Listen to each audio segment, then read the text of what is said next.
Hello class, welcome to the final section of our course. It covers the topic of farming as a business.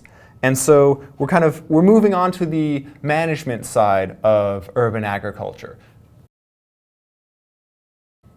So management involves planning and then revising those plans. So you're trying to come up with the system to improve the working of your farm, and then you revisit that plan or that system and make sure that it worked well, or do what you can to make it work better.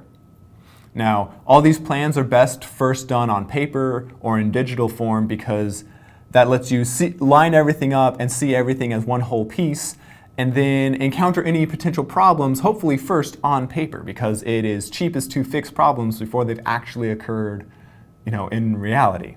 And so we can even see this exemplified by this quote here from Dwight D. Eisenhower: "Plans are nothing, planning is everything." And it goes on to say, if you haven't been planning, you can't start to work, intelligently at least. And so the point here is just like, you want to have a plan so that you know what you're doing, so that you're not just out there working aimlessly, so that you have a goal, you're working towards it, and if you're not making it towards that goal, you step back, fix it, and then work towards that goal again.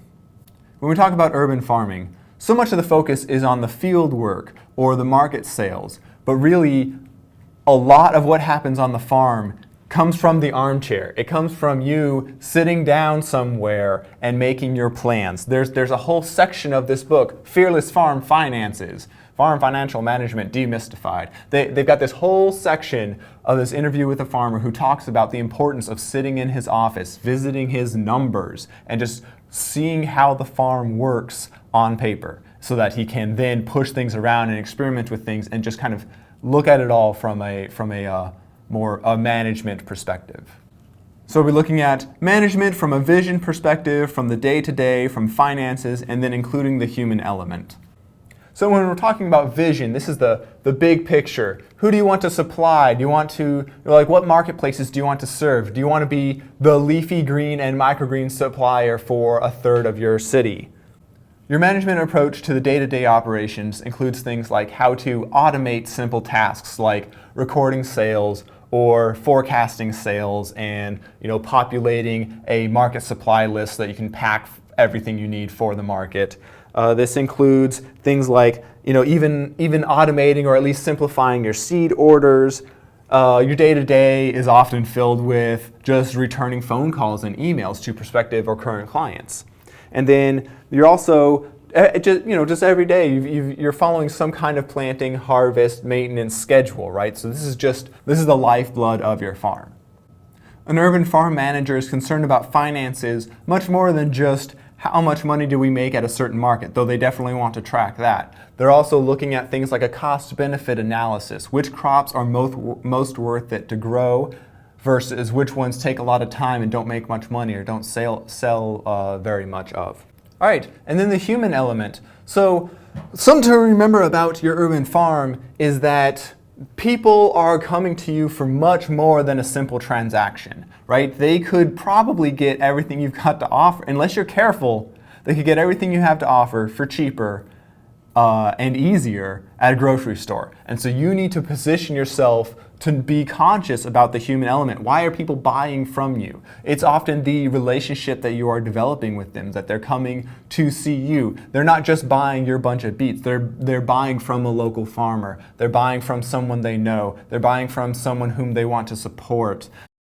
These are all decisions that people are making to come to you rather than to go to their nearest grocery store.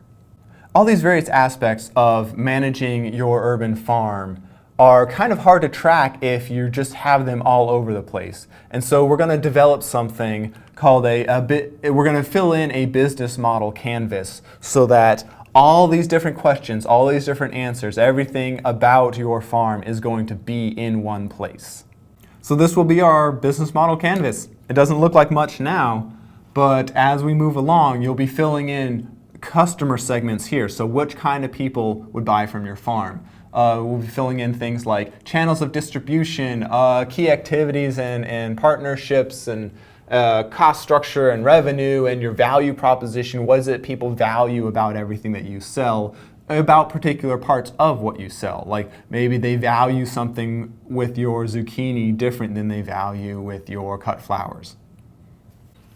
By recording all your questions, your answers, like how you're going to supply things to different people, who those different people are, and what it is that they value, you're investing in the future of your business, right? You're taking the time, all this time that you're taking to answer these questions is now being saved so that in the future you don't have to re-ask. You don't have to be like, wait a minute, what is it that that person said that they liked about my cherry tomatoes? You can just record it here and know that that's one of your value propositions, right? That people really liked it for X reason. All right, so that's going to be the rest of the course. We're going to look at the big picture of urban agriculture, and we're also going to look at the day-to-day activities on how you need to adapt traditional methods to work within an urban environment. We'll see you all soon.